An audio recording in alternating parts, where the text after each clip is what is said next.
Hello friends, for today's video we're going to be going through 20 new releases from 2025. A few things to mention before we jump into it. The way that this is going to be structured is that as I'm mentioning the books, I'm also going to have an icon pop up on the screen for each of these representing what subgenre and genre they fall into. So for fantasy books, it's just going to be an F for fantasy. If it's romantasy, it's going to be an R. If it's fantasy romance, it's going to be FR. Cozy fantasy will be CF.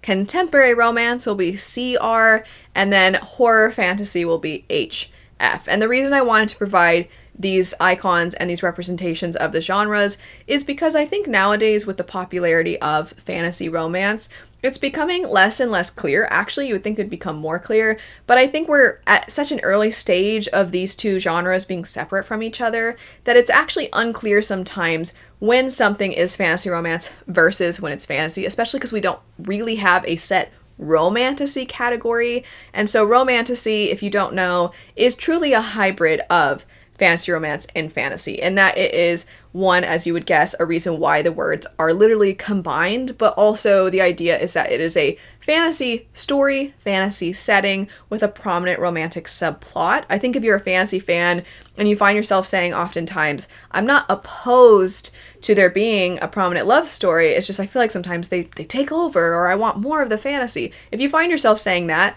romantasy might still be something that's on the table for you. If you're a fantasy romance fan, or if you are curious what the more specific aspect of fantasy romance is, it is similar to something like historical romance, where it is a romance first and foremost, but in this setting, whatever this adjective is, in the case of historical romance, it's a romance in a historical setting. If it's a fantasy romance, it's a romance in a fantasy setting. It can have really great world building, it can have a really great plot outside of the romance, but part of the motivation to turn the page is the will they, won't they, and the more romance heavy tropes that are going to be within that, but in a fantasy world. And I wanted to ensure those specifications were made as I give an overview for these, because I think sometimes things are mismarketed, and I think sometimes things are marketed correctly as best to the publisher's ability, but because there's no romantasy category, it can be tough to decide if something should be marketed as fantasy or if it should be marketed as fantasy romance.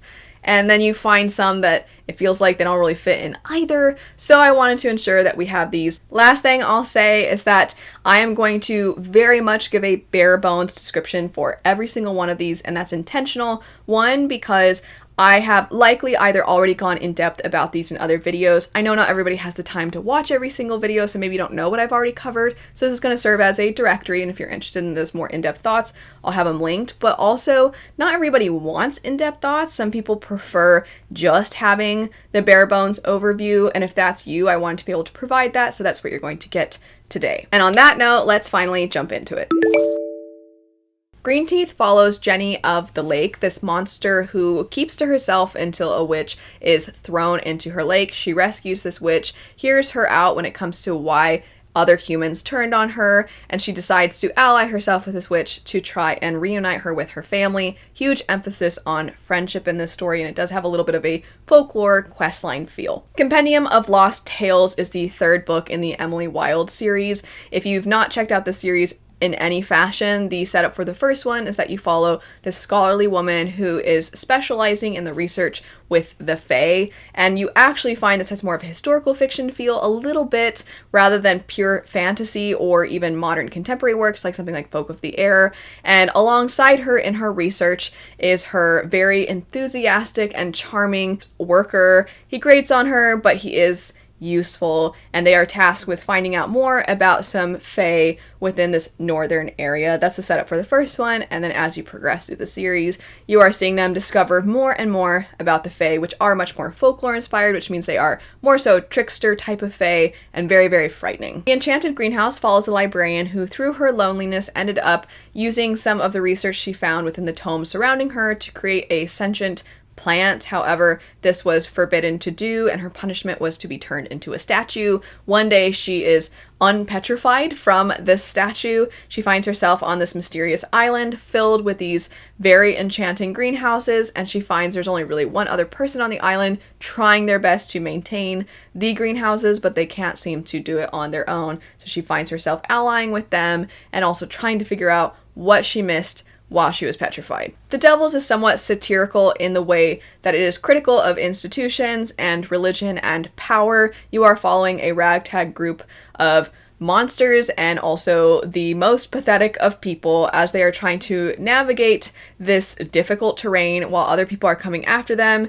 and their desire is to take this young plucky girl who has been picked up off the street and turn her into an empress. Very high on the jokes, the gore, and as I stated, the satire. Immortal follows a young woman who finds herself thrust into a position of power after something happens to a family member of hers, and their kingdom has long been held within the protection of the celestial beings. However, this protection comes at a price, and our main character feels that her kingdom is finally in a place where they can separate themselves from the celestial beings, but it does not seem the celestial beings want to give up the power they have over them. So she's working to do everything she can to gain her independence, and alongside her, she is finding one of the celestial men to somewhat be backing her, but she also isn't sure if she can trust him.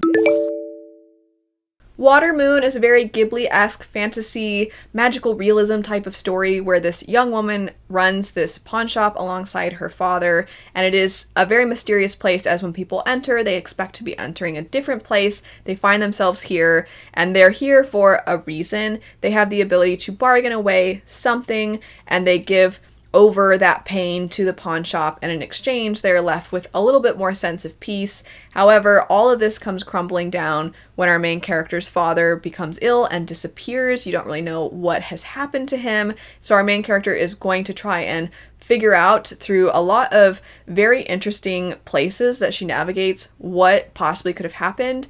And alongside her is somebody who was her first customer that she is finding when she's running the pawn shop alone, and he decides to help her on this quest. Bury Our Bones in the Midnight Soil is signature V.E. Schwab, and in my opinion, V.E. Schwab at her best. I have described this as being somewhat of a mix of Vicious and Addie LaRue, in that it is very much in the format of Addie LaRue, but also has very horrible people as your protagonists throughout.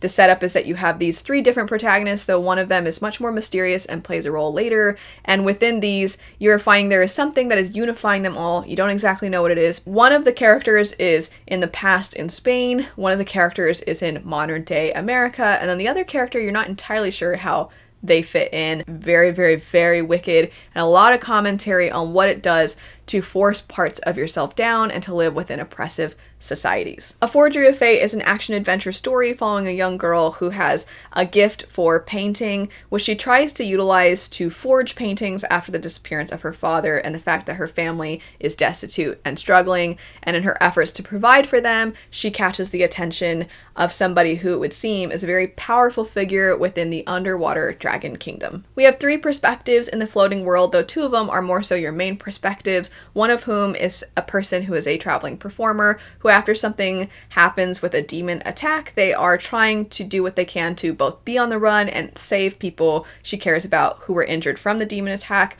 Another character is actually tasked with finding her and trying to gain a reward for her capture. This reward also brings with it more information about his missing brother. And then there is a third perspective that gives you a little bit more information about the world and the politics, and that perspective does play a role in both of the others. Say You'll Remember Me is a story by Abby Jimenez, a very popular contemporary romance author, and I think this is very common for this author to take a love story that I think, of course, is at the forefront given that it is a romance. However, there are a lot of very real-world, deep, heavy factors in the characters' lives that are playing a role in their ability to be together. In this one, as the title would imply, we are looking at the idea of memory, and specifically through the lens of our main character whose mother has dementia, and she is at a point where she can't really be able to live on her own. She has to be looked after by basically the whole family, and it's very much looking at what that does to a person. The other character does have a lot of trauma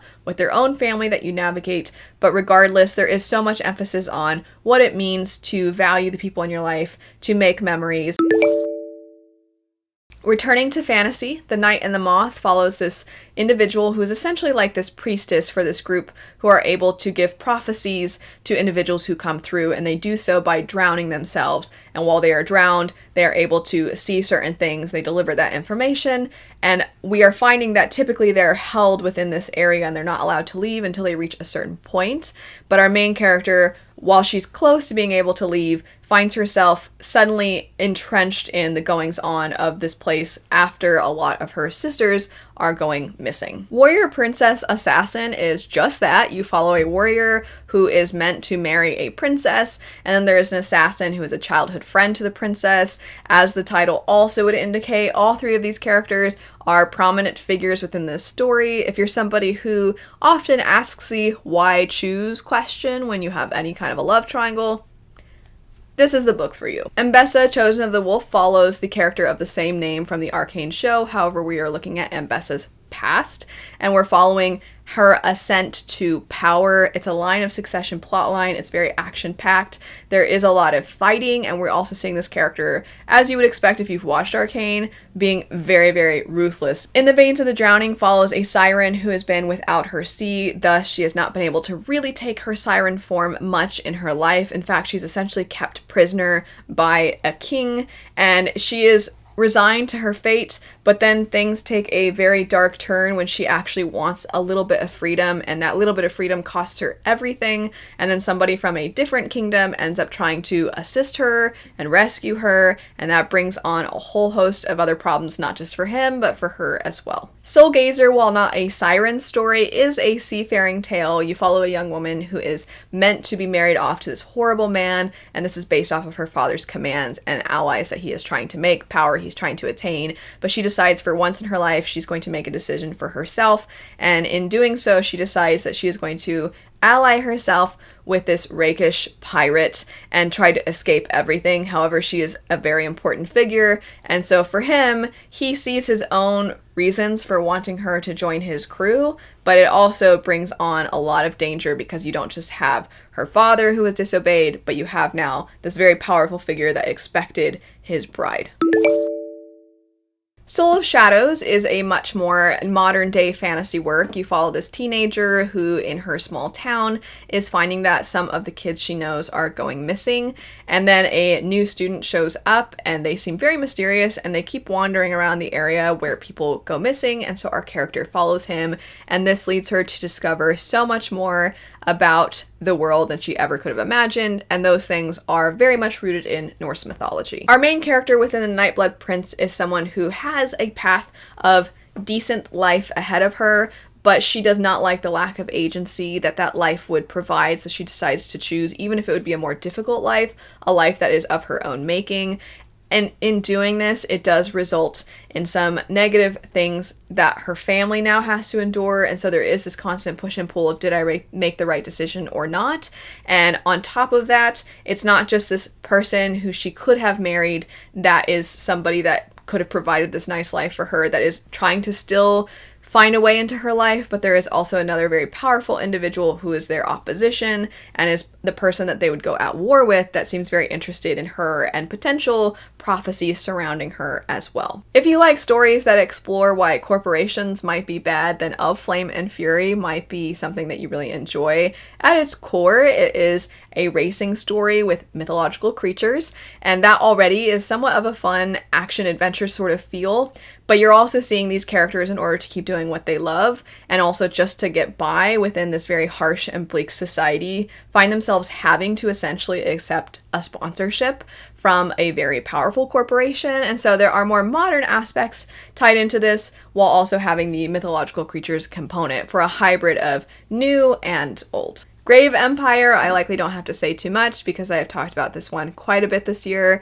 It is the essential eldritch horror story. You follow a few different perspectives, and the thing that unites all of them is that there seems to be something going on in the world beyond, in what most of them would categorize as the afterlife, which they have some information about, but the afterlife seems very quiet right now, and there are a lot of things that seem to be seeping their way into their world itself, and they don't know what that is, but it is having very, very horrifying consequences, and what could happen to their entire world might just be bleaker than they ever could have imagined. Last, we have Great Big Beautiful Life. So we are ending on our second of our contemporary romance books, and this one follows these two rival journalists who are doing everything they can to write a story about this woman who used to be this starlet, and she was the daughter of a very, very wealthy family. She also had a whirlwind romance with this musician back in the day, but then at one point she essentially just disappeared after the death of her husband,